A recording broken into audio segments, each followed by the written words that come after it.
आप सभी का इस समाजशास्त्र की यूट्यूब क्लास में स्वागत है। मैं घनश्याम सैनी, सहायक आचार्य समाजशास्त्र, श्री कल्याण राजकीय कन्या महाविद्यालय सीकर। आज हम सामाजिक विचारक प्रश्न पत्र में चर्चा करते हैं इमाइल दुर्कीम की एक अवधारणा, सिद्धांत, समाज में श्रम विभाजन, डिवीजन ऑफ लेबर। यह पुस्तक 1893 में प्रकाशित हुई थी, जिसमें कुल 17 अध्याय थे। इसमें इमाइल दुर्कीम ने श्रम विभाजन के प्रकार, श्रम विभाजन के लिए कौन से कारण हैं और दशाएं, उनके बारे में, और श्रम विभाजन के असामान्य स्वरूप के बारे में बताया है। सबसे पहले बात करते हैं हम श्रम विभाजन के प्रकार, the functions of division of labour. दुर्कीम ने सर्वप्रथम प्रकारवादी दृष्टिकोण से श्रम विभाजन के प्रकारों पर प्रकाश डाला है। श्रम विभाजन को इन्होंने एक सामाजिक तथ्य बताया है। पुस्तक के प्रथम खंड में इन्होंने श्रम विभाजन के कुछ प्रकार बताए। श्रम विभाजन की प्रक्रिया समाज की किन किन आवश्यकताओं की पूर्ति करती है, ये श्रम विभाजन का प्रकार है। श्रम विभाजन और नैतिकता को इमाइल दुर्कीम ने परस्पर घनिष्ठ रूप से संबंधित बताया है। इनके अनुसार समाज एक नैतिक वास्तविकता है। समाज की व्यवस्था, एकता, निरंतरता आदि के लिए नैतिकता अति आवश्यक है और ये श्रम विभाजन से ही बनी रहती है। नैतिकता इन्होंने कहा है न्यून है, अपरिहार्य, अत्यावश्यक है, प्रतिदिन का भोजन है, जिसके बिना समाज नहीं रह पाता। आगे इमाइल दुर्कीम कहते हैं सभ्यता का विकास श्रम विभाजन का प्रकार्य नहीं है। श्रम विभाजन केवल आवश्यकताओं की पूर्ति के लिए कार्य करता है।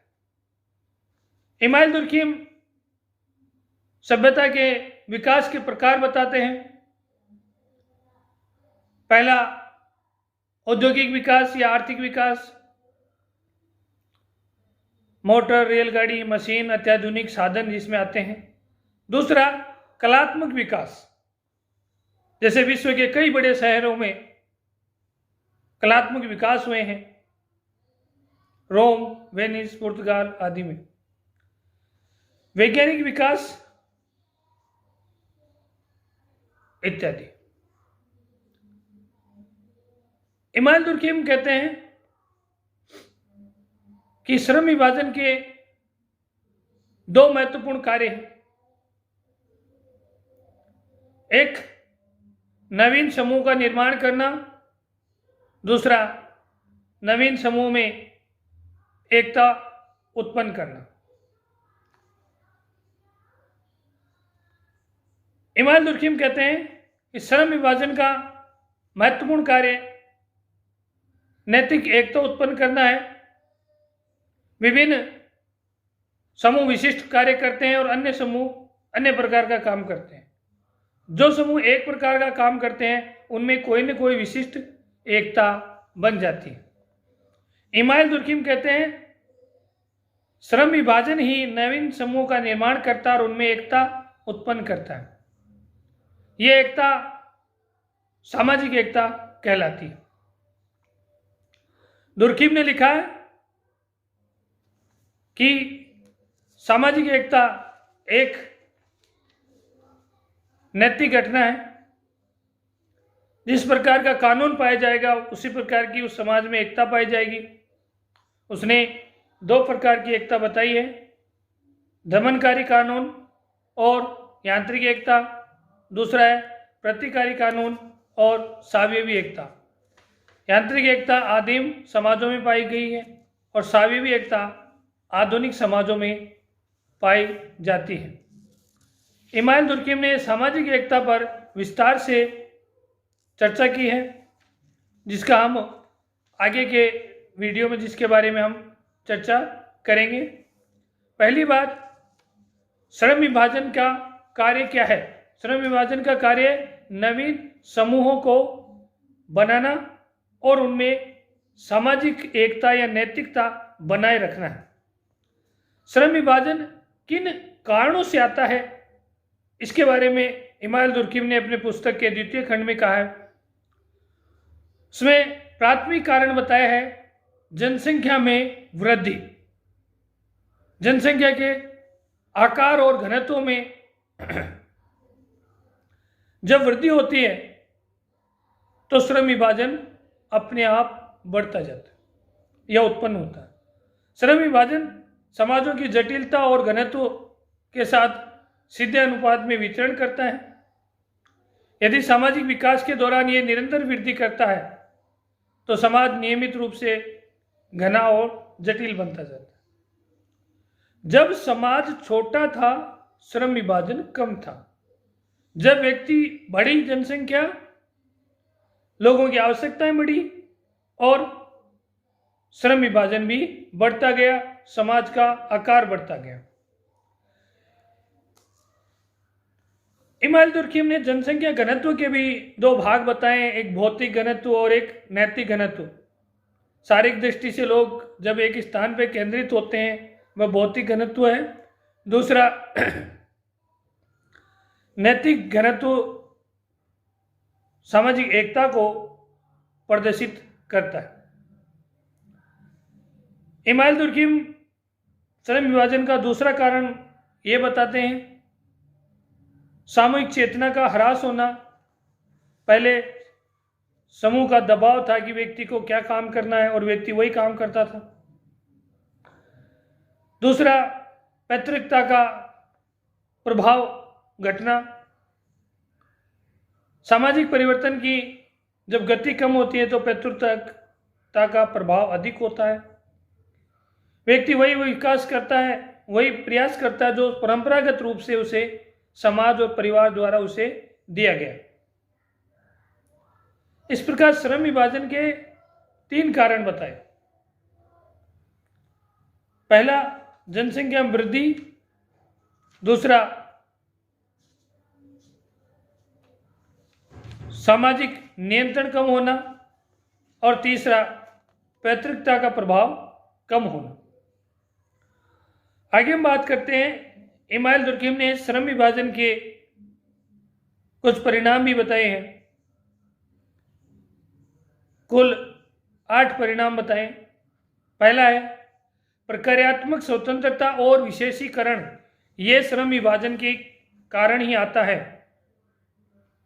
वर्तमान जटिल स्वाभाविक समाज में व्यक्तियों की विभिन्न प्रकार की आवश्यकताएं होती हैं। इन आवश्यकताओं की पूर्ति के लिए विभिन्न प्रकार के कार्यरत समूह उत्पन्न होते हैं और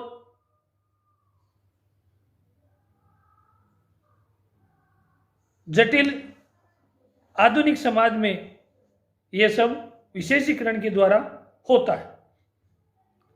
दूसरी बात है सभ्यता का विकास।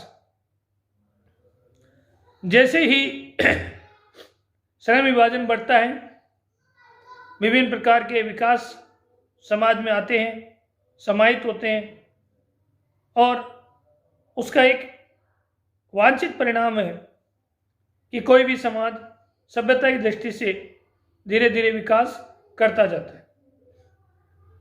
सामाजिक प्रगति होती है, परिवर्तन अवश्यंभावी होता है। श्रम विभाजन के कारण समाज प्रगति की ओर अग्रसर होता है। सामाजिक परिवर्तन और व्यक्तिगत परिवर्तन दोनों श्रम विभाजन के परिणाम में आते हैं। जनसंख्या का घनत्व और जनसंख्या में वृद्धि सामाजिक संरचना, सामाजिक संबंधों में परिवर्तन लाता है। निर्भरता कम होती है। यांत्रिक एकता स्वाभाविक एकता में परिवर्तित हो जाती है। श्रम विभाजन का एक परिणाम ये है कि श्रम विभाजन से नए नए समूहों का निर्माण होता है, निर्भरता अधिक बढ़ती है। व्यक्तिवादिता का विकास श्रम विभाजन के दौरान होता है।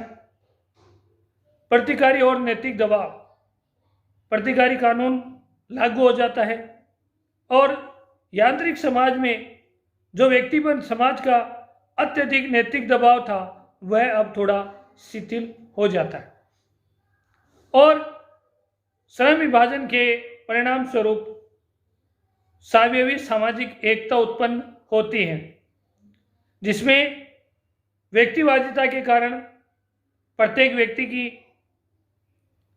सामाजिक सहभागिता होती है, निर्णयों में स्वतंत्रता होती है, व्यवसाय में स्वतंत्र है, वह केवल उस समाज का अंग है, वह यंत्र के रूप में काम नहीं करेगा। ये श्रम विभाजन के कुछ परिणाम अभी हमने चर्चा की। इमाइल दुर्कीम ने श्रम विभाजन के कुछ असामान्य स्वरूप भी बताए। Abnormal forms of division of labour, जैसे आदर्शहीन श्रम विभाजन, जिसमें विभिन्न सामाजिक कार्यों में परस्पर तालमेल और सामंजस्य का अभाव होता है, एक दूसरे के कार्य और विकास में बाधाएं उत्पन्न होती हैं। दूसरा है बलात् श्रम विभाजन, जबरदस्ती व्यक्ति से काम करना, जैसे अपनी रुचि के अनुसार वो व्यक्ति काम नहीं चुन पाता, ये आंतरिक समाज में पहले ऐसा होता था। तीसरी बात, व्यक्तिगत कार्य की अपर्याप्तता। ये तीसरा सामान्य रूप से समाज के सदस्यों को पर्याप्त मात्रा में कार्य प्रदान नहीं कर पाता, समाज में एकता नहीं बनी रह सकती। इस प्रकार इमाइल दुर्कीम ने श्रम विभाजन सिद्धांत के द्वारा नैतिक और सामाजिक एकता को वर्णित करने का प्रयास किया है। सामाजिक एकता समाज को एकजुटता बनाए रखती है। साथ ही श्रम विभाजन के विकास के द्वारा इमाइल दुर्कीम ने समाज में परिवर्तन यांत्रिक समाज से स्वाभाविक समाज की ओर भी बताया है। धन्यवाद।